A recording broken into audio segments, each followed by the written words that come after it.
Saudara-saudara yang kekasih di dalam Tuhan, kita kembali boleh bersama berjumpa untuk pelayanan kategorial GKP Efata Cakung pada hari Kamis, saat ini tanggal 15 Oktober.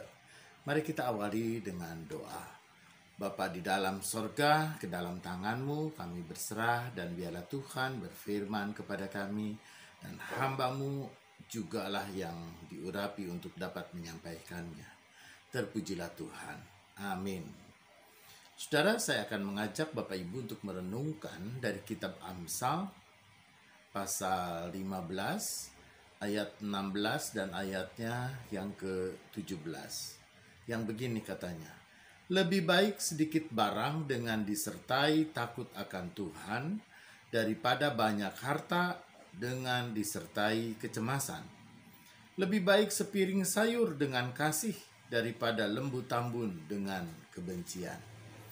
Demikian firman Tuhan. Berbahagia mereka yang mendengarkan firman Tuhan dan memelihara dalam hidupnya.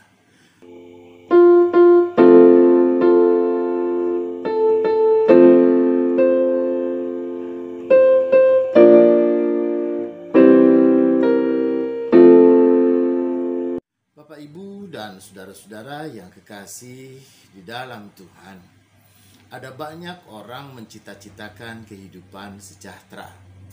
Bahkan sejak kecil kita pun juga mengatakan kepada anak-anak, ayo nak, banyak belajar, jadi orang pintar, supaya memang nanti kamu jadi orang.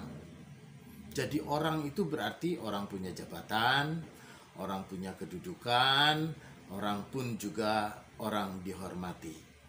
Saudara, dengan demikian, dengan imajinasi itulah, maka menggambarkan bahwa orang punya kedudukan, orang punya pengaruh, orang punya kepandaian, diharapkan mereka orang hidup sejahtera, hidup dengan kekayaannya. Dan karena itu, saudara, tidak ada yang salah dan tidak ada yang keliru. Tetapi yang menjadi masalah adalah tidak jarang orang ingin menjadi kaya dengan cara-cara yang tidak baik. Orang ingin hidup sejahtera dengan cara yang tidak benar. Orang pun juga ingin hidup dengan jabatan, dengan posisi yang baik dan kedudukan yang baik, tapi dengan cara yang tidak benar. Karena itu, saudara, penulis kitab Amsal pada saat ini dengan sungguh-sungguh dia mengatakan begini, lebih baik sedikit barang dengan disertai takut akan Tuhan daripada banyak harta dengan disertai kecemasan. Artinya, saudara, Tuhan mengatakan bukan hanya sekedar orang boleh hidup sejahtera dengan uang yang banyak, dengan harta yang banyak. Tetapi juga Tuhan bicara tentang proses. Orang boleh mau jadi presiden siapa saja. Seluruh masyarakat dan seluruh bangsa ini dan anak bangsa ini berhak untuk punya cita-cita dan menginginkan kedudukan sebagai presiden. Tetapi ketika kedudukan itu pun juga ingin diraih dan dicapai dengan menyebar fitnah, ingin diraih dan dicapai pun juga dengan memojokkan orang dan bahkan menghancurkan kredibilitas ataupun juga bahkan menghancurkan image orang, karakter assassination atau pembunuhan karakter, maka saudara ini pun juga dilakukan dengan cara yang tidak benar. Karena itu, saudara, pemimpin yang melakukan atau pemimpin, orang yang ingin menjadi pemimpin tetapi dengan cara yang tidak benar, sudah dari awal dia sudah menunjukkan dia punya mental, dia punya jiwa, dia punya sikap adalah sudah tidak benar. Itu berarti orang itu tidak layak untuk dipilih. Karena itu, saudara yang kekasih di dalam Tuhan, Tuhan mengatakan pada saat ini, saudara, lebih baik sepiring sayur dengan kasih daripada lembu tambun dengan kebencian. Artinya, saudara yang kekasih, biarlah segala sesuatu hidup dengan normal, hidup dengan wajar. Apa yang kita raih, yang kita capai, dan yang kita miliki, semua ditempuh dan didapat melalui jalan yang benar.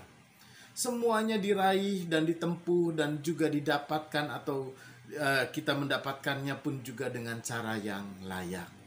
Karena itu, saudara yang kekasih di dalam Tuhan, orang bicara tentang agama, orang bicara tentang iman. Tetapi apapun juga, saudara, yang namanya spiritual, itu juga harus nyata di dalam realitas hidup sosial kita. Tidak ada gunanya orang pun juga lalu berdoa setiap waktu, berdoa setiap saat.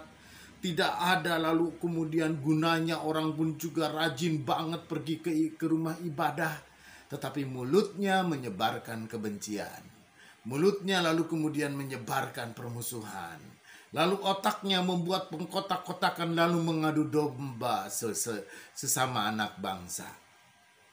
Saudara, orang beragama harus menghadirkan sukacita dan damai. Karena agama itu sendiri ditujukan untuk menghadirkan damai, kerukunan, dan juga kebersamaan sebagai umat manusia. Saya percaya dan saya yakin benar tidak ada satu agama pun juga yang berkenan untuk melakukan diskriminasi terhadap sesamanya. Tidak ada satu agama pun juga yang mengajarkan orang untuk bermusuhan. Tidak ada satu agama pun juga yang mengajarkan orang untuk satu dengan yang lain saling membinasakan. Tetapi agama yang benar adalah agama yang menghadirkan cinta kasih. Agama yang benar adalah agama yang menghadirkan kerukunan, kedamaian, dan keadilan di tengah-tengah kehidupan ini. Karena itu saudara, penulis kitab Amsal pun juga dengan sungguh-sungguh dia mengatakan, lebih baik sedikit barang disertai takut akan Tuhan, daripada dia pun juga memiliki banyak harta tapi disertai dengan kecemasan. Karena itu saudara yang kekasih di dalam Tuhan, baiklah kita bersama-sama kita merenung. Mari kita nyatakan dan kita tempuh jalan-jalan kehidupan kita sesuai dengan kehendak dan rencana Tuhan. Kita bersama kita berdoa, kita bersama kita mempersiapkan hati, dan kita mempersiapkan batin kita dan jiwa kita ketika kita diundang untuk hadir di meja perjamuan kudus pada hari Minggu yang akan datang. Meja perjamuan kudus kita hadir dan bagi diri kita, dan dengan sungguh-sungguh kita persiapkan hati dan jiwa kita untuk kemuliaan Tuhan. Mari kita berdoa. Bapa dalam sorga, sungguh kami hadir ke hadapan hadirat-Mu. Ampuni kami Tuhan ketika ada sesuatu hal yang tidak berkenan dalam hidup kami.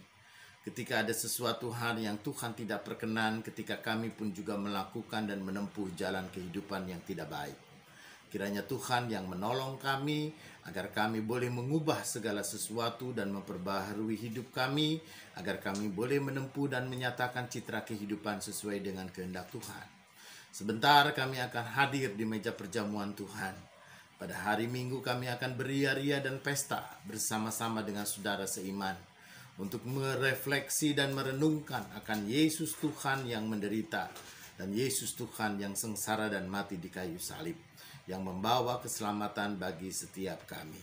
Karena itu Bapa dalam sorga, di tengah-tengah tantangan dan pergumulan apapun, kami percaya, dan di saat ini pun juga bahkan di tengah sakit penyakit dan ancaman pandemi virus corona ini, kami percaya bahwa Tuhan jugalah yang ikut ambil bagian dan turut ambil bagian di dalam penderitaan, dalam pergumulan, di dalam segala sesuatu. Karena itulah Tuhan Allah Bapa, kami percaya bahwa Engkau turut ambil bagian dalam segala sesuatu untuk mendatangkan kebaikan bagi setiap kami. Sungguh kami mau berserah untuk kehidupan masyarakat dan bangsa ini pun juga ke dalam tangan-Mu. Terpujilah Tuhan. Amin.